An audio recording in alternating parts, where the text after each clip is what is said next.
કે મોબાઈલને એક બાજુ મૂકીને રોજ 1 કલાક કમસે કમ સારા પુસ્તક વાંચો. તમને બહુ ફાયદો થશે, બહુ જાણવા મળશે. વોટ્સએપ યુનિવર્સિટીમાંથી બધું નહીં શીખતા, એ બધું ઓથેન્ટિક નથી હોતું. અને સમજ્યા વગરના મેસેજ ફોરવર્ડ કરવામાં ટાઈમ બગાડવાને બદલે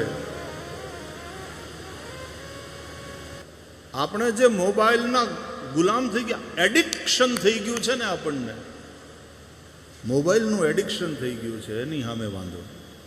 એમાંથી તમને બહાર કાઢવા છે. 1 કલાક રોજ, અને બને તો સૂતા પહેલા વાંચો. આખો દિવસનો આમે તે મોબાઈલ જોતા જોતા સૂવાને બદલે પુસ્તક વાંચતા વાંચતા સૂવાનું રાખો, નીંદર સારી આવશે. વાંચો. સારા પુસ્તકો જેવા શ્રેષ્ઠ મિત્રો બીજા કોઈ નથી. Always carry one good book with you van ever you travel. જ્યારે પણ તમે મુસાફરી કરો ને ક્યાંય, એક સારું પુસ્તક સાથે રાખીને ચાલો. ટ્રેનમાં હો, તમે કારમાં મુસાફરી કરતા હોય, તમે એરોપ્લેનમાં મુસાફરી કરતા હોય, એક સારું પુસ્તક સાથે રાખીને ચાલો. યાત્રામાં મજા આવશે. સારા મિત્રો સાથે યાત્રામાં જોડાઈને કેવો આનંદ આવે.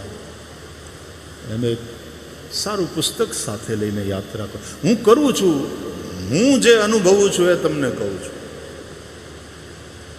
2-4 પુસ્તક સિવાય આઈ ડોન્ટ ટ્રાવેલ. ગાડી હલવે જ નહીં. સારા પુસ્તકો વાંચજો.